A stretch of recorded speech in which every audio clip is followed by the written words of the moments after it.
ये कोविड-19 जो था ये बड़ा एक पेंडेमिक था और जिसको हम कहते हैं एक आपातकाल की स्थिति थी।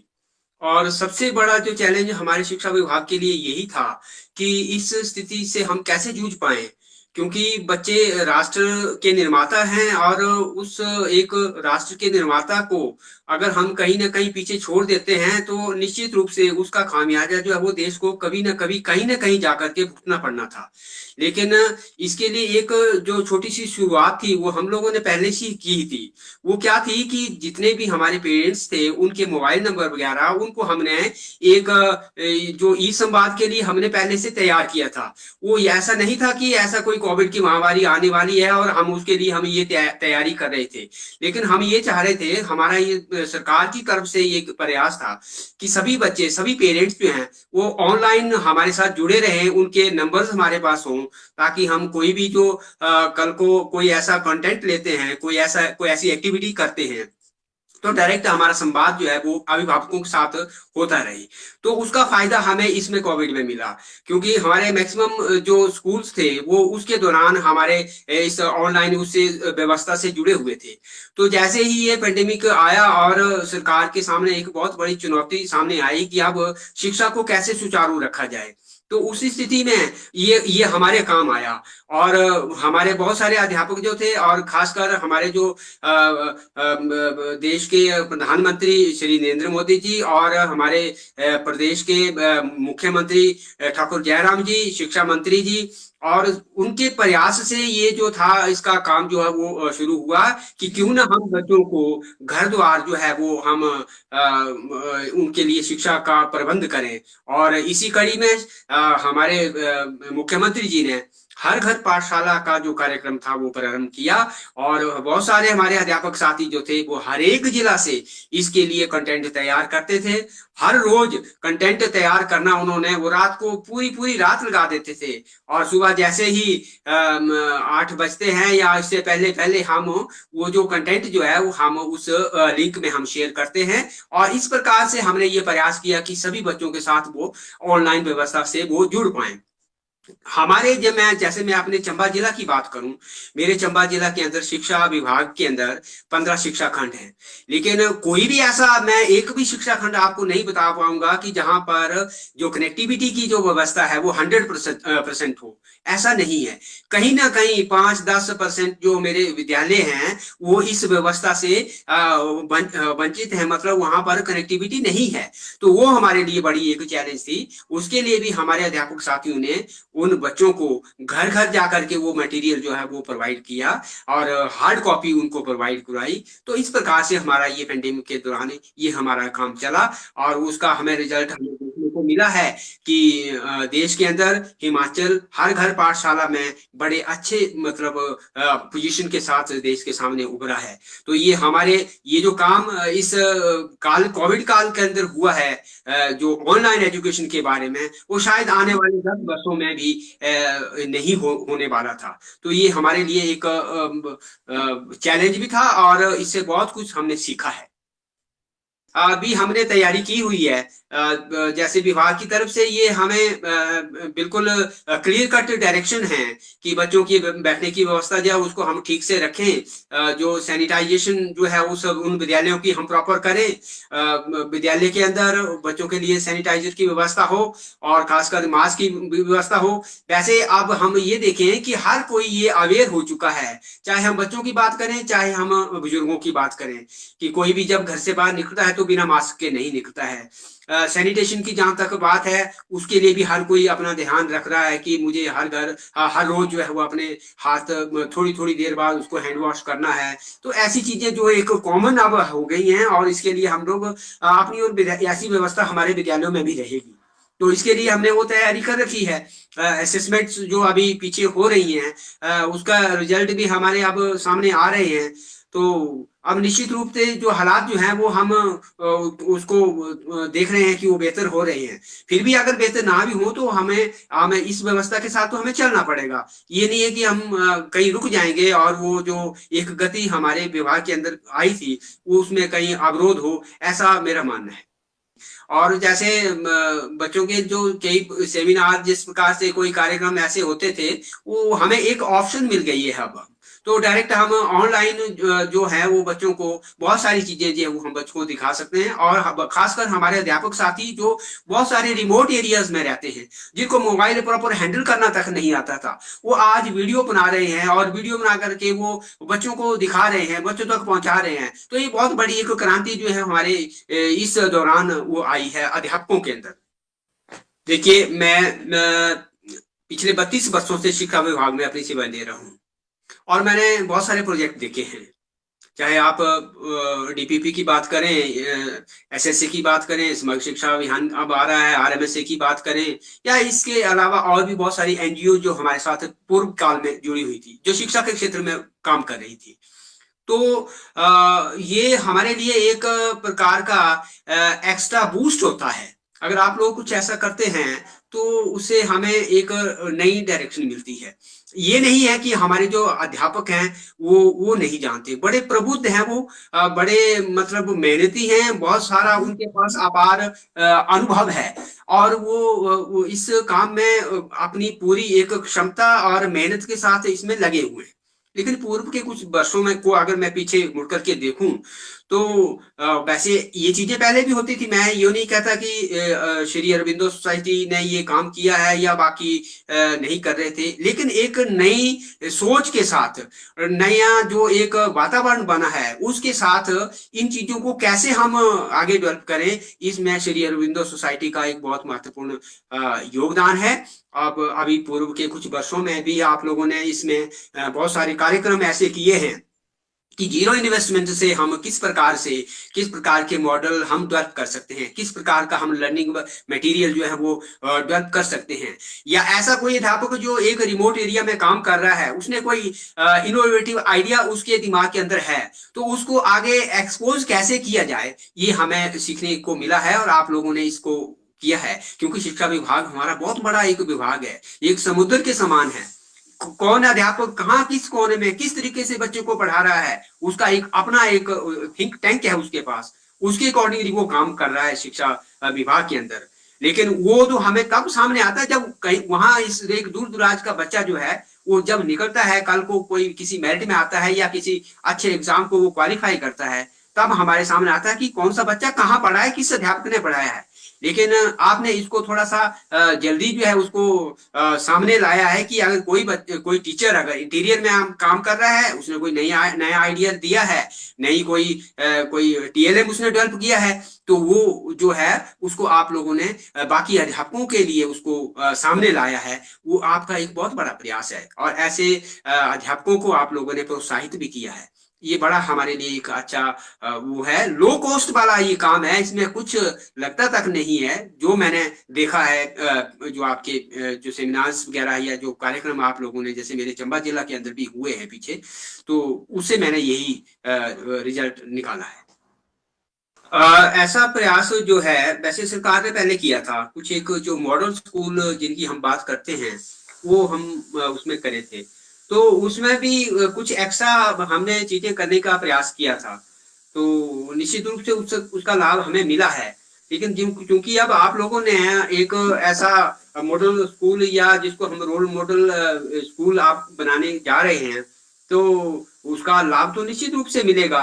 क्योंकि अगर कहाँ हम किसी ये सारी चीजें आप सभी स्कूलों में एक साथ तो चला नहीं सकते, तो उसके लिए आपको कोई ना कोई क्राइटेरिया जो वो फॉलो करना पड़ेगा कि अगर 10 चीजें हैं वो 10 ठीक करनी है, तो आप साइमल्टेनियसली उन 10 को ठीक कर नहीं कर सकते। पहले आपको एक रोल मॉडल के रूप में एक चीज ठीक करनी होगी, और बाकी की 9 जो है वो उसको देख करके उस वहीं उससे कुछ ना कुछ सीखेंगी, और जो चीजें वहां पे एक्स्ट्रा हो पाई हैं वो उन स्कूलों में भी जाएंगी। तो निश्चित रूप से ये एक अच्छा प्रयास है। और मुझे लगता है इसमें थोड़ा सा ये जो एक्सरसाइज है उसको अच्छे तरीके से की जाए कि कोई हम ऐसे स्कूल प्रॉपर चूज करें जहां जो कोई सेंट्रली लोकेटेड हो, जहां से सभी कॉर्नर का स्कूल हम कोई ऐसा चूज ना करें, तो बाकी स्कूलों को तभी फायदा होगा। हाँ, जैसे मुझे भी है जानकारी कि शायद 25 अध्यापक जो है मेरे जिला के भी हैं, इसके लिए ट्रेनिंग ले चुके हैं और वो इन फ्यूचर उसमें काम करेंगे आगे।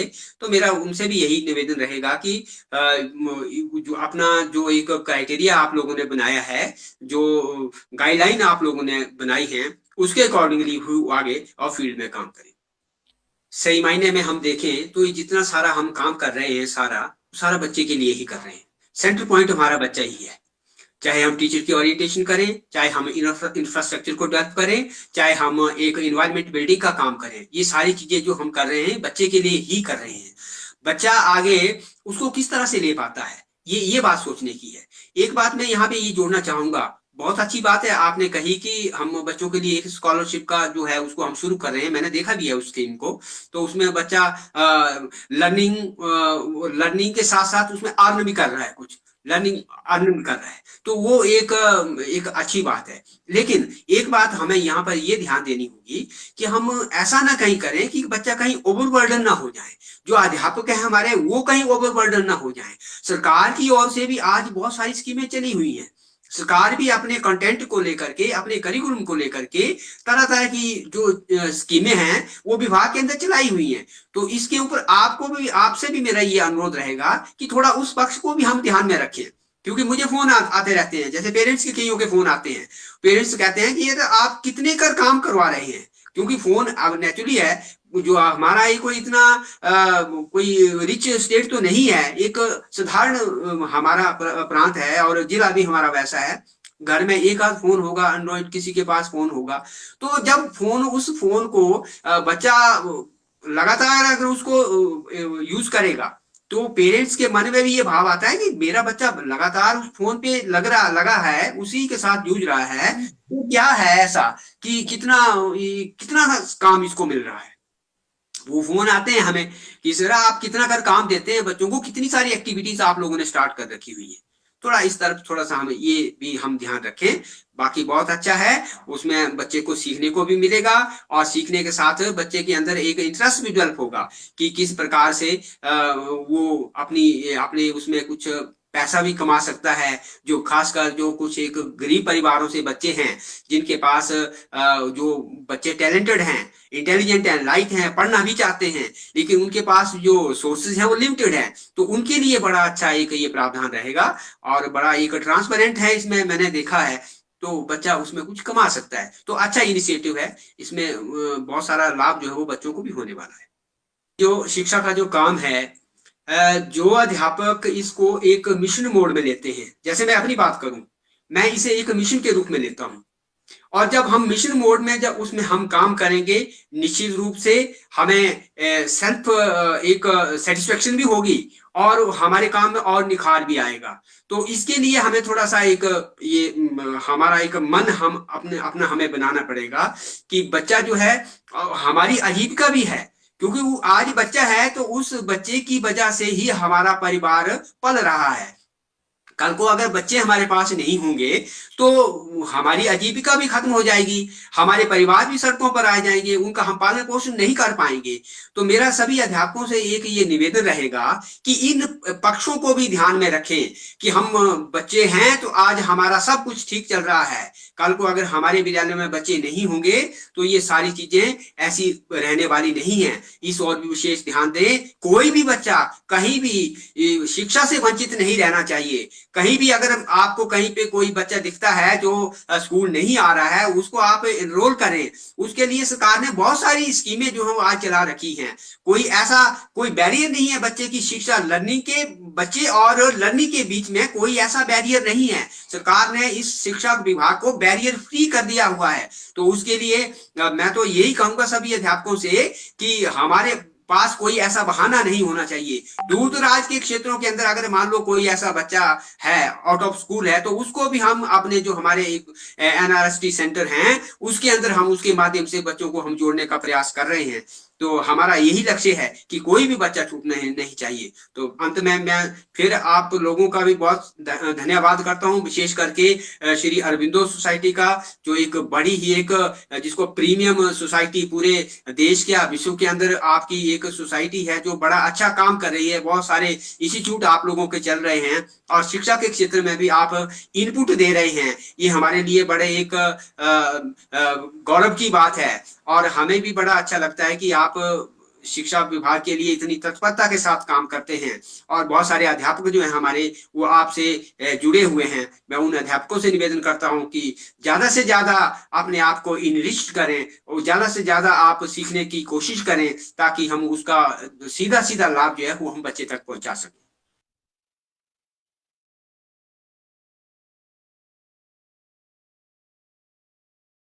नमस्कार, मेरा नाम अमिता कुमारी है। मैं राजकीय प्राथमिक पाठशाला नालीप्लॉन शिक्षा खंड स्वारघाट, जिला बिलासपुर, हिमाचल प्रदेश में जेबीटी शिक्षिका के रूप में 4 वर्षों से कार्यरत हूँ। मेरी पाठशाला में 26 छात्र प्राइमरी व 4 छात्र प्री प्राइमरी में नामांकित हैं। मेरी समस्या यह थी कि बच्चों के जो लर्निंग आउटकम हैं उनको और अधिक कैसे बढ़ाया जाए, वो ऑनलाइन शिक्षण के माध्यम से उनके जो लर्निंग आउटकम हैं उनको कैसे बढ़ाया जाए और यह सब रुचिपूर्ण तरीके से हो, जिसमें बच्चे ज़्यादा से ज़्यादा पार्टिसिपेशन कर सकें। तो जब हमें ऑरबिंदो सोसाइटी की तरफ से चलाए जा रहे ZII कार्यक्रम में प्रशिक्षण मिला, तब हमें यह पता चला कि कैसे जो है वो बिना पैसे खर्च किए हम ऐसे नवाचारों की सहायता ले सकते हैं जिनके माध्यम से जो है हम बच्चों को रुचिपूर्ण तरीके से कोई भी विषय, कोई भी टॉपिक आसानी से पढ़ा सकते हैं। वो उनको जो है वो इसमें भाग लेने के लिए प्रेरित कर सकते हैं। इसमें हमने बहुत सारे जो हैं वो इसमें तरीके सीखे, जैसे कि ग्रिड प्रणाली या फ्लो चार्ट और मैथ के लिए जैसे करेक्ट स्टेटमेंट या रॉन्ग स्टेटमेंट। तो इस तरह कई तरीकों के माध्यम से, कई गतिविधियों के माध्यम से हम बच्चों को जो है ऑनलाइन शिक्षा दे सकते हैं, जिनसे जो है वो बच्चे रुचिपूर्ण तरीके से जो है वो सीख सकते हैं और अपने लर्निंग लेवल को बढ़ा सकते हैं। इसके लिए मैं जो है वो अपने प्रशिक्षक श्री नारायण सिंह जी को बहुत ही धन्यवाद देती हूँ कि उन्होंने जो है वो हमारा प्रशिक्षण बहुत अच्छे ढंग से किया और उन्होंने हमारे इस प्रशिक्षण को करने में मदद की और समय समय पर हमारी समस्याओं का समाधान किया। अब अंत में मैं श्री अरबिंदो सोसाइटी और HDFC बैंक को यह मंच प्रदान करने के लिए धन्यवाद देती हूँ। जय हिंद, जय भारत।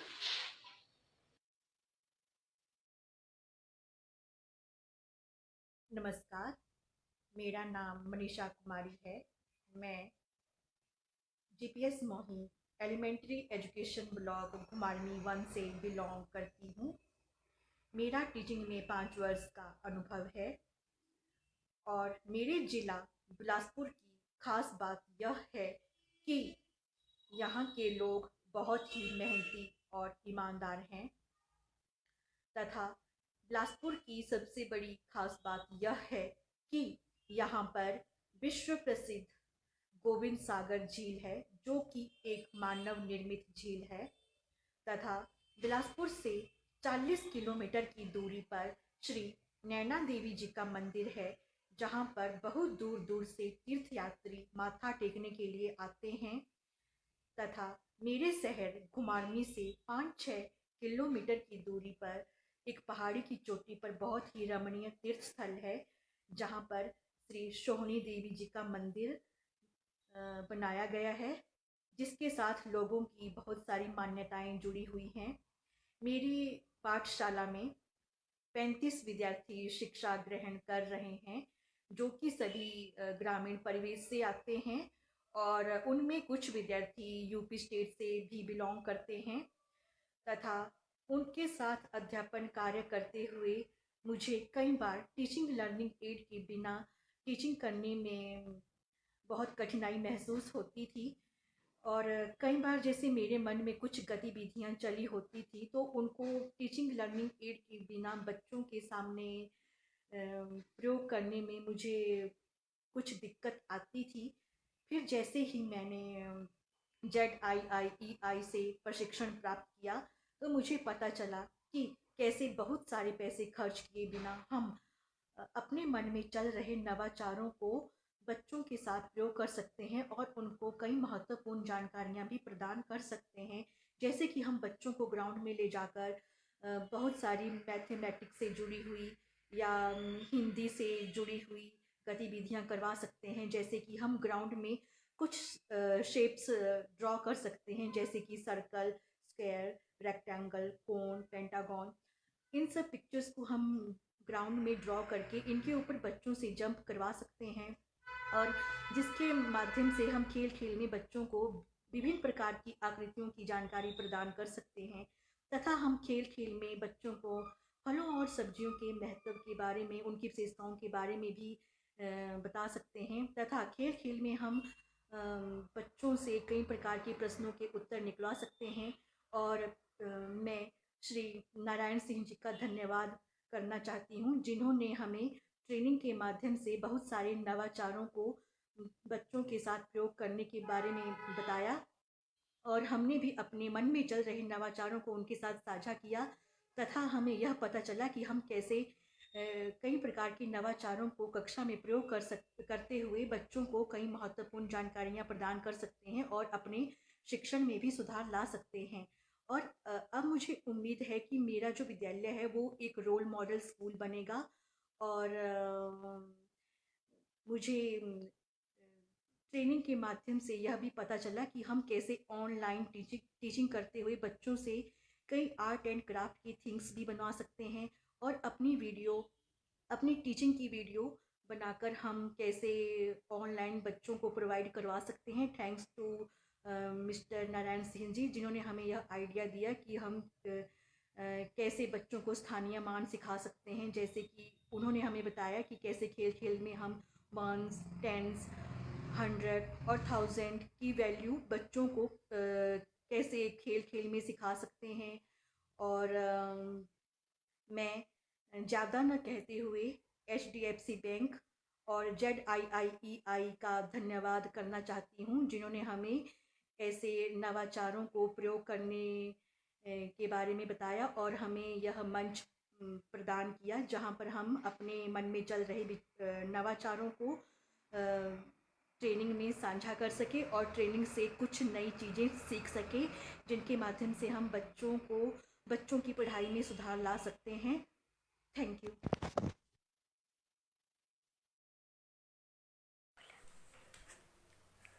नमस्कार, मेरा नाम मनोज कुमार है। मैं राजकीय प्राथमिक पाठशाला घुमराड़ा शिक्षा खंड सदर जिला बिलासपुर हिमाचल प्रदेश में JBT के पद पर कार्यरत हूँ। मेरी शैक्षणिक योग्यता ग्रेजुएशन है और प्राइमरी के क्षेत्र में मैंने 2 वर्षीय डिप्लोमा DLED किया है। मुझे शिक्षा के क्षेत्र में कार्य करते हुए लगभग 12 से 13 वर्षों का अनुभव है। मैं हिमाचल प्रदेश के जिला बिलासपुर के मलोखर नामक गांव का निवासी हूँ। मैं एक ग्रामीण परिवेश से संबंध रखता हूँ। मेरे जिला बिलासपुर की यह विशेषता है कि यहाँ के जो लोग हैं तो बहुत ही मेहनती, भोले वाले और ईमानदार हैं। मैंने विद्यालय का नाम राजकीय प्राथमिक पाठशाला घुमराड़ा है और मेरे विद्यालय में लगभग 18 बच्चे शिक्षा ग्रहण करते हैं। शिक्षा के क्षेत्र में सर्व शिक्षा अभियान के बाद माध्यमिक अभियान जैसे अन्य कार्यक्रमों का आयोजन हुआ। सर्व शिक्षा अभियान के तहत भी पाठशाला में कई तरह के सेमिनारों का आयोजन किया गया और आज सर्व शिक्षा अभियान बंद होने के बाद अरबिंदो सोसाइटी द्वारा GII फाउंडेशन द्वारा इस तरह के कार्यक्रम कराए जा रहे हैं जो कि शिक्षा के क्षेत्र में बहुत ही प्रभावी हैं। अभी हाल ही में JII द्वारा एक 8 दिनों का एक कार्यक्रम जो करवाया गया, जिसमें नारायण जी और द्रोण जी द्वारा बहुत ही अच्छे माध्यमों से अध्यापकों को समझाया गया कि हम बिना लागत के भी पाठशाला में बच्चों को नवाचार प्राप्त करवाए जा सकते हैं। क्योंकि आज जो हर कार्य पाठशाला के लिए पैसा पैसा ही सब कुछ है, परंतु हम बिना पैसे के भी शून्य निवेश द्वारा भी कुछ किए जा सकते हैं और कैसे करवाया जा सकता है, इस विषय में नारायण द्वारा हमें विस्तृत जानकारी प्रदान की गई। हमें बहुत ही खुशी हुई कि हमें प्रिजर्वेटिव और अन्य जैसे हम 12 महीने खाएं आम, हम 12 महीने किसी चीज को किस तरह से प्रिजर्वेटिव करके रखा जा सकता है, इस विषय में हमें उचित जानकारी दी। और मैं अरविंदो सोसाइटी के नारायण जी को भी यह विश्वास दिलाता हूं कि कोविड-19 में जैसे ही यह कार्यक्रम हमें करवाया गया, जैसे ही पाठशालाएं खुलती है, हम इसका बच्चों को इसका लाभ पहुंचेगा, हम यह आपको विश्वास दिलाते हैं। महोदय, अभी हमने जो प्रशिक्षण प्राप्त हुआ है,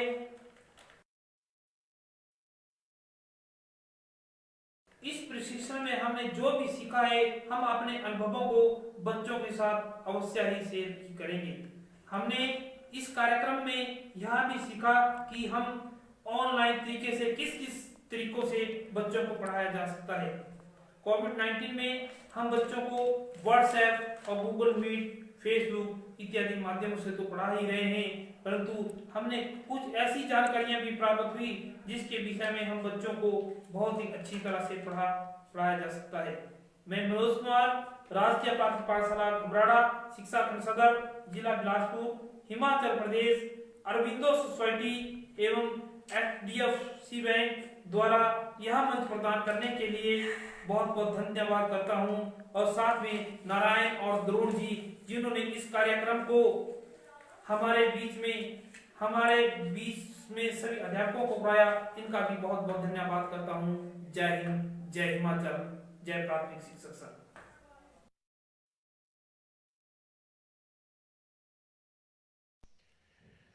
सभी साथियों को नमस्कार। मेरा नाम परमजीत सिंह। मैंने हिंदी व इकोनॉमिक्स विषय में MA किया है और साथ में B.Ed व DLED साथ में प्रभाकर भी प्रोफेशनल डिग्री के रूप में किया है। और मेरी जो पाठशाला है उसका नाम राजकीय प्राथमिक पाठशाला टोबा, जहाँ पे मैं वर्तमान समय में कार्यरत हूँ, शिक्षा खंड स्वारघाट में, जिला बिलासपुर, हिमाचल प्रदेश। और मेरा जो शैक्षणिक अनुभव है वो लगभग 17 वर्षों का हो चुका है। 17 वर्ष से मैं शिक्षा जगत में अपनी सेवाएं दे रहा हूँ।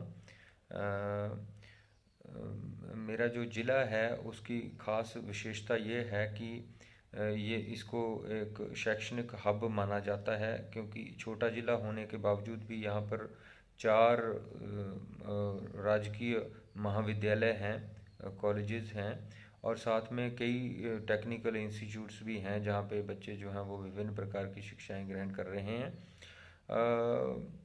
मैं जो है मेरी पाठशाला में वर्तमान समय में 45 बच्चे हो गए हैं। पिछले साल की अपेक्षा हमने 15-16 की स्ट्रेंथ को इंक्रीज़ किया है। पिछली बार हमारे पास 33 स्टूडेंट्स थे। और ये मेरी पाठशाला जो है वो ग्रामीण परिवेश के अंतर्गत आती है। पूरा सराउंडिंग का जो परिवेश है वो ग्रामीण है। मुझे अपने शैक्षणिक अनुभव के दौरान एक समस्या जो है वो हमेशा अनुभव रहती थी कि जब भी हम कक्ष में जाते थे तो बच्चे को व्यवहारिक ज्ञान देने के लिए TLM जो है वो हमेशा ही आड़े आता था, क्योंकि TLM बनाने के लिए खर्चा भी ज़्यादा आता था। लेकिन यहाँ पे ZII के जो प्रशिक्षण हमें मिले उनका एक बहुत बड़ा योगदान इसके अंदर रहा कि इन्होंने 0% इन्वेस्टमेंट, या ये कह लीजिए कि थोड़े से पैसे के बीच में कुछ बहुत बेटर आइडियाज़ जो है वो हमें प्रदान किए। और हमने इन आइडियाज़ को जब कक्ष में लेके गए तो इसका बहुत ज़्यादा फ़ायदा जो है वो भी हमें महसूस हुआ, अनुभव हुआ। तो काफ़ी कुछ बच्चों ने गेन किया। तो ये आइडियाज़ जो हैं वो बहुत इंपॉर्टेंट है। हमें कुछ बुक्स वगैरह भी ZII की तरफ से डिस्ट्रीब्यूट की गई हैं स्कूलों में, जिनमें डिफरेंट टाइप के आइडियाज़ जो हैं वो दिए गए हैं। हम उन आइडियाज़ के आधार पर जो है वो बच्चों को काफ़ी कुछ बेहतर सिखा पा रहे हैं, ये भी एक अच्छी बात है। इसके अलावा इनोवेटिव पाठशाला के माध्यम से हमें ये जानने को मिला कि गतिविधि में बच्चों को किस तरीके से शामिल किया जाए, क्योंकि जब भी हम पढ़ाते हैं, जब भी हम कुछ सिखाते हैं तो विभिन्न प्रकार की गतिविधियां जो है वो कराते हैं, तो इन गतिविधियों में बच्चों को शामिल करना बेहद ज़रूरी हो जाता है। और जब बच्चे गतिविधि में शामिल होते हैं स्वयं, तो वो पढ़ने में भी रुचि लेते हैं। तो ये एक महत्वपूर्ण कार्य था जो इनोवेटिव पाठशाला के माध्यम से हमें पता चला। और ये जो प्रशिक्षण है इनका काफ़ी ज़्यादा फ़ायदा हमें मिला है। देखिए, कोई भी कोर्स हो, कोई भी ट्रेनिंग हो, अगर हम उसको सकारात्मक दृष्टि से लेते हैं तो उसका फ़ायदा जो है वो अवश्य मिलता है। और यदि नकारात्मक दृष्टि से सोचा जाए तो हम उसका कोई विकल्प जो है वो तलाश नहीं सकते, क्योंकि हर अच्छी चीज़ सीखने के लिए हमें सकारात्मक जो है वो सोच विकसित करनी बेहद ज़रूरी होती है। मेरे विद्यालय जो है, मेरा विद्यालय एक रोल मॉडल विद्यालय है, मैं मानता हूँ इस बात को, क्योंकि यहाँ पे हर एक तरह की जो सुविधा है वो उपस्थित है हमारे पास। जैसा कि पाठशाला में माकूल कक्ष हैं, और फर्नीचर बच्चों को बैठने के लिए हमारे पास अवेलेबल है। बच्चों के लिए डिफरेंट टाइप की पुस्तकालय में किताबें हैं पढ़ने के लिए। लाइब्रेरी मतलब अलग से है। टीएलएम कॉर्नर हमारे पास विकसित किया गया है। और बच्चों को स्वच्छ पानी पीने के लिए हमने एक्वागार्ड की सुविधा जो है वो मुहैया करवाई है। गर्मियों में ठंडा पानी पीने के लिए कूलर्स भी हमारे पास मौजूद हैं। और बच्चों के लिए सेपरेट टॉयलेट्स लड़के और लड़कियों के लिए मौजूद हैं। इसके अलावा खेल का मैदान, खेल परिसर जो है हमारे पास वो भी माकूल है। और किचन की जहाँ तक बात है, वहाँ से जो गंदे पानी की निकासी है उसके लिए नालियाँ बतौर जो है वो अंडरग्राउंड जो है वो विकसित की गई हैं, बनाई गई हैं। और साथ में ठोस कचरा प्रबंधन के लिए भी पिट्स वगैरह जो है वो बनाए गए हैं। नर्सरी का अलग से क्लासरूम हमारे पास अवेलेबल है। और बच्चों के लिए झूले या खिलौने, वो सारी चीज़ें जो है वो बहुत अपेक्षाकृत जितनी होनी चाहिए उतनी उपलब्ध हैं हमारे पास। ठीक है, तो इस हिसाब से जो अगर देखा जाए तो मैं मानता हूँ कि हमारा स्कूल काफ़ी बेहतर स्थिति में है, रोल मॉडल है। और मैं आभार व्यक्त करता हूँ श्री अरविंदो सोसाइटी का और HDFC बैंक का, जिन्होंने मुझे ये मंच प्रदान किया बोलने के लिए। इस वीडियो के माध्यम से मैं उनका आभार व्यक्त करता हूँ, धन्यवाद करता हूँ। जय हिंद, जय भारत।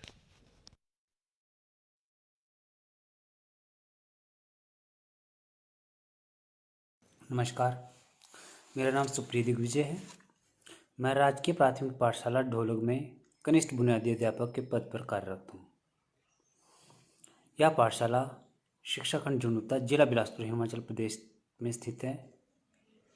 मेरी पाठशाला में प्री प्राइमरी में 10 बच्चे व प्राइमरी में 35 बच्चे कक्षा 1 से 5 तक शिक्षा ग्रहण करते हैं। सभी बच्चे ग्रामीण परिवेश से आते हैं। सर्वप्रथम मैं अपने विभाग के उच्च अधिकारियों का धन्यवादी हूँ, जिन्होंने मुझे इस 9 दिवसीय प्रशिक्षण हेतु चयनित किया। मैं धन्यवादी हूँ श्री अरविंदो सोसाइटी व HDFC बैंक का, जिनके सौजन्य से यह ऑनलाइन प्रशिक्षण करवाया गया। इस दौरान हमारे प्रशिक्षक श्री नारायण सिंह जी ने हमें शिक्षा में शून्य निवेश करते हुए नवाचार के माध्यम से कैसे बच्चों को इस कोरोना काल जैसी घड़ी में कक्षा का अनुभव करवाते हुए कैसे प्रशिक्षण दिया जाए, शिक्षित कैसे किया जाए, कैसे शिक्षा दी जाए, यह सब बताया।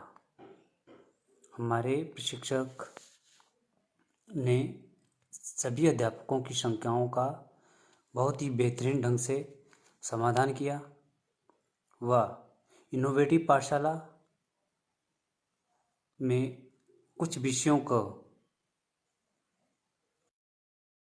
लेकर उनकी पाठ्य योजनाओं को विस्तृत रूप से प्रस्तुत किया।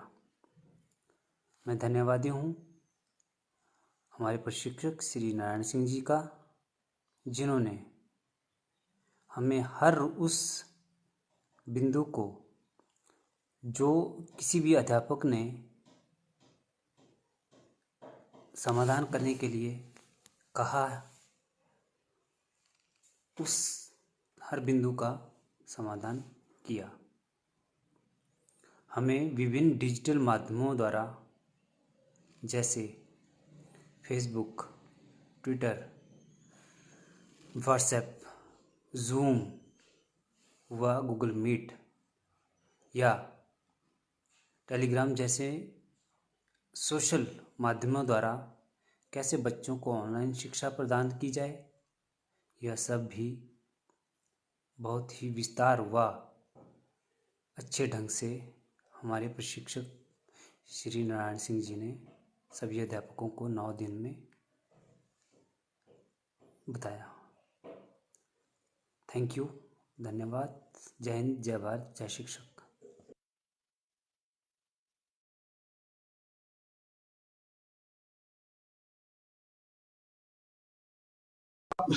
और अभी तो सोसाइटी ने मुझे आमंत्रित किया, उसके लिए हम उनका आभार प्रकट करते हैं। और लॉकडाउन अभी हमारे प्रदेश में बेसिक के स्कूल्स खुले नहीं हुए हैं, तब भी हमारे अध्यापक स्कूलों पे जा रहे हैं, विद्यालयों पे जा रहे हैं और बच्चों को लॉकडाउन की पीरियड में, चूंकि बच्चे शिक्षा से विमुख न हो जाएं, अलग न हो जाएं, वर्तमान स्थिति में छोटे छोटे समूह 10-5 के समूह में उनके गार्जियन को या बच्चों को प्रोटोकॉल का पालन करते हुए उनको होमवर्क दे रहे हैं, उनके गार्जियंस को बुला रहे हैं।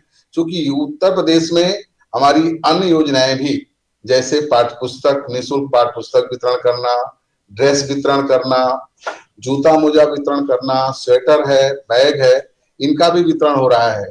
तो उसमें गार्जियंस आ रहे हैं। जब गार्जियंस आ रहे हैं तो उनको प्रेरित किया जा रहा है कि आप बच्चों को ऑनलाइन क्लासेस चलाया जाए, जिसमें हमको काफी अच्छी सहायता मिल रही है और गार्जियंस भी रुचि ले रहे हैं।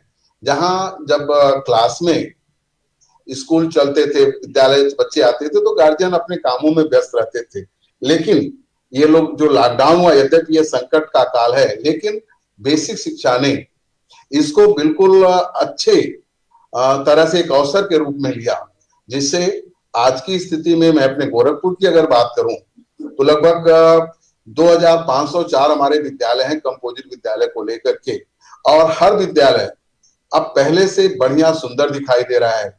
शासन की नीतियों के अनुसार जो हमें प्रेरणा लक्ष्य, प्रेरणा उद्देश्य या जो ऑनलाइन क्लासेस चलते हैं विभाग के स्तर से, उनका भी प्रचार प्रसार होता है। अभी आज की ही मैं बात करूं तो डिजिटल क्लास का एक हमारे उद्घाटन हुआ है माननीय जिला मुख्य विकास अधिकारी महोदय, सीडीओ महोदय के द्वारा, और इस तरह से रोज कुछ न कुछ नया हमारे टीचर्स कर रहे हैं विद्यालयों में जाकर के बच्चों को। यहाँ की मोहल्ला पाठशाला भी चल रहा है, एक तरह से जीरो निवेश करके, जो आपका एक सिद्धांत है, बिना कुछ लागत के ही कार्य किया जाए, तो मोहल्ला पाठशाला भी उसी का एक रूप है कि मोहल्ला पाठशाला भी चल रहा है बहुत तेजी से। शासन का एक तरह से स्पष्ट निर्देश भी है, जिसमें गोरखपुर निरंतर अग्रसर है।